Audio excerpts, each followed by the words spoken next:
नहमदुहु व नुसल्ली अला रसूलिल करीम औज़ु बिल्लाहि मिनश शैतानिर रजीम बिस्मिल्लाहिर रहमानिर रहीम अस्सलामु अलैकुम व रहमतुल्लाहि व बरकातुहू। हमने हज़रत यूसुफ़ अलैहिस्सलाम के हवाले से बहुत सारी चीज़ें सुनी होंगी। अस्मत यूसुफ़ भी सुनी है और सब्र यूसुफ़ भी सुना, हुस्न यूसुफ़ भी सुना और शुक्र यूसुफ़ भी सुना, सब्र यूसुफ़ भी सुना। जमाल यूसुफ़ पर भी बहुत बात की गई, सब्र याकूब पर भी बात की गई, तकालीफ़ यूसुफ़ की भी बात की गई, कैद यूसुफ़ के बारे में भी हमने बहुत सारी चीज़ें सुनी होंगी। लेकिन आज जो हमारा मौजू है वो है सवाल यूसुफ़। यूसुफ़ अलैहिस्सलाम ने एक सवाल किया था। आज हम उस सवाल के बारे में ही बात करेंगे कि वो सवाल क्या था और उसका जवाब क्या होना चाहिए या क्या जवाब उस वक्त उन्होंने दिया था। तो थोड़ा सा हम देखते हैं।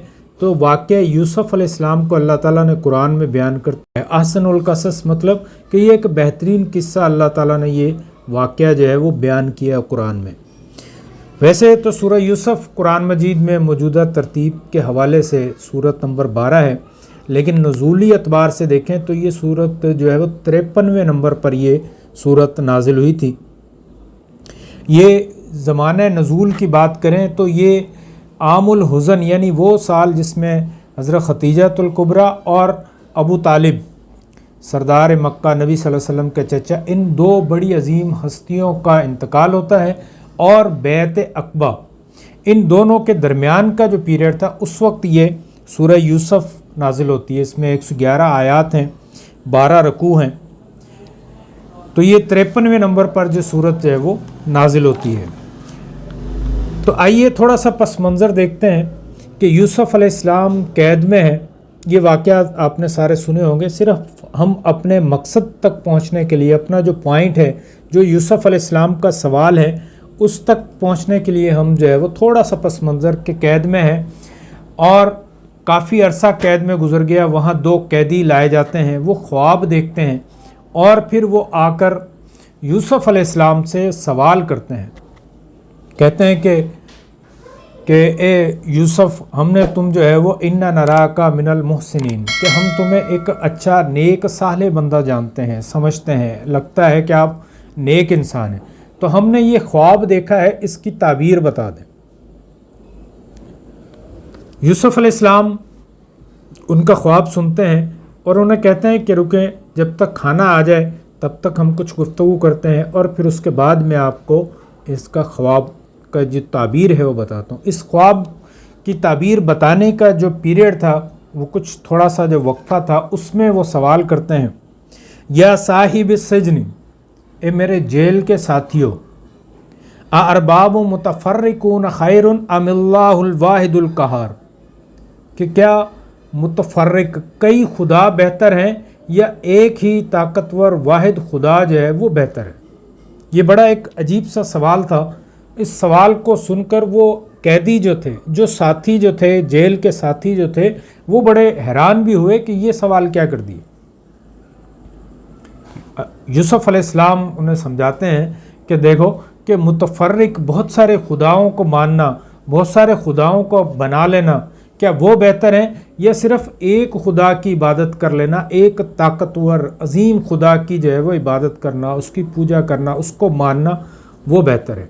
दरअसल क्या था कि उस ज़माने में, वो फ़िरौन के ज़माने में जो मिस्री जो लोग थे, उन्होंने बहुत सारे खुदा, बहुत सारी हस्तियाँ बनाई हुई थी। जैसे आंधी का खुदा अलग था, दिन का खुदा अलग था, रात का खुदा अलग था, बेटे देने वाला अलग, करनी वाला अलग, गंज बख्श अलग था, ख्वाजा अलग था, कर्मा वाली सरकार अलग थी, कश्ती को पार लगाने वाली जो हस्ती है वो अलग थी। तो उन्होंने ऐसे बहुत सारे खुदाओं को एक पूरा कुनबा जो है वो उन्होंने एक बनाया हुआ था।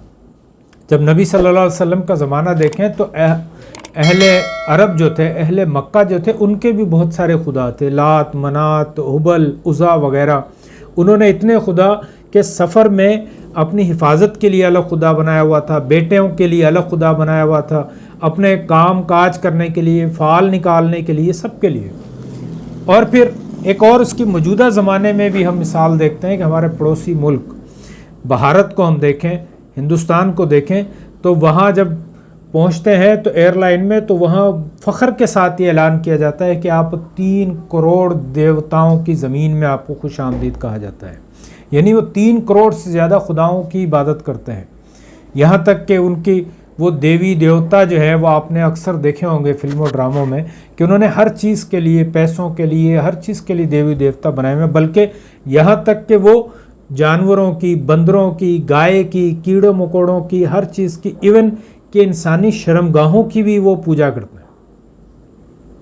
تو کیا اتنے سارے خدا بنانے بہتر ہیں یا ایک ہی خدا کو جو ہے وہ مان لیا جائے جس نے ہمیں پیدا کیا ہے، جو خالق و مالک ہے، وہ بہتر ہے. انسان، یہ ہمارا جو کلمہ ہے لا الہ الا اللہ، یہی ہمیں سکھاتا ہے. لا الہ مطلب کہ تمام خداؤں کی، تمام بتوں کی، تمام چیزوں کو سے انکار کر دیا جائے، الا اللہ، سوائے اللہ کے. اب سب کی صفائی کرنے کے بعد ایک اللہ کی عبادت کی جائے. جتنے بھی جو ہے وہ ہم نے بزرگ دیوی دیوتا بنائے ہوئے ہیں، کرنی والے بنائے ہوئے ہیں، ہم نے جن کے مزارات بنائے ہوئے ہیں، جن سے ہم نے توقعات لگائی ہوئی ہیں، چاہے وہ کسی بھی صورت میں ہوں، چاہے ماں، بیٹا، روح القدس کی صورت میں ہو. جو ہمارے کرسچن جو بھائی ہیں انہوں نے جو ہے وہ 3 خدا، ٹرینٹی، تثلیث میں وہ یقین رکھتے ہیں، یا یہودیوں کی طرح خدا اور اس کے بیٹے پر یقین رکھتے ہیں، یا ہندوؤں کی طرح بہت سارے دیوی دیوتا ہیں، یا پھر ہمارے علاقے میں بھی ہم دیکھتے ہیں کہ مختلف قبروں کی صورت میں جو ہے وہ ان کی پوجا کی جاتی ہے، نظر و نیاز، چڑھاوے، چادریں چڑھائی جاتی ہیں اور ان سے امیدیں لگا لی جاتی ہیں. جبکہ اللہ تعالیٰ واحد و قہار ہے، واحد ہے، خالق ہے، مالک ہے، اور پھر ساتھ میں وہ رحمان بھی ہے، رحیم بھی ہے. صرف اسی کی عبادت کی جانی چاہیے اور اسی کی عبادت کی جائے، اور صرف اسی کی عبادت کی جائے، جو کہ ہم نماز میں بھی ہم کہتے ہیں ایاک نعبد و ایاک نستعین، یعنی صرف تیری ہی عبادت کریں گے، تجھ ہی سے مدد مانگیں گے. یعنی ہم اولاد کے لیے، خزانوں کے لیے، گنج بخش کے لیے یا مسائل کے لیے کسی اور در پر نہیں جائیں گے، در بدر نہیں ہوں گے، صرف ایک اللہ کے در کو ہی پکڑ کے رکھیں گے.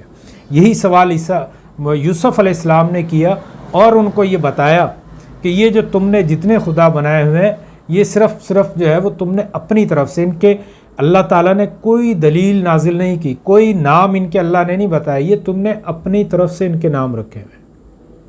تو اللہ تعالیٰ نے صرف ایک خدا کی بات کی ہے، ایک اللہ کی بات کی ہے کہ صرف اسی کی عبادت کی جائے. عبادت میں بھی، صفات میں بھی، الوہیت میں بھی، ربوبیت میں بھی صرف اسی ایک اللہ کی عبادت کرنی چاہیے. اس کے ساتھ اگر کسی کو شریک کیا جائے گا، چاہے ہم صفات میں کریں، چاہے ربوبیت میں کریں، چاہے ہم الوہیت میں کریں، کسی بھی صورت میں، وہ اللہ تعالیٰ نے کیا کہا ہے کہ یہ بہت بڑا ظلم عظیم ہے، بہت بڑا ظلم ہے. تو اس سے ہمیں بچنا چاہیے، لا الہ الا اللہ کرنا چاہیے، لا الہ الا اللہ کو سمجھنا چاہیے، اور اللہ تعالیٰ کی، صرف اللہ تعالیٰ کی عبادت کی جائے اور اسی سے امیدیں لگائی جائیں، اسی سے لو لگائی جائے، اسی کی عبادت کی جائے، اور محمد الرسول اللہ یعنی محمد صلی اللہ علیہ وسلم کے طریقے سے اللہ تعالیٰ کی عبادت کی جائے. تو چاہے دنیا کے کسی بھی کونے میں ہو، کسی بھی مذہب، کسی سے بھی تعلق رکھتے ہوں، لیکن عبادت اور صرف ایک اللہ کی ہی عبادت ہونی چاہیے.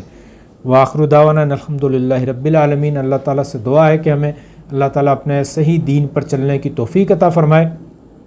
اللہ تعالیٰ ہمارا دنیا میں اور آخرت میں حامی و ناصر ہو. السلام علیکم ورحمۃ اللہ وبرکاتہ.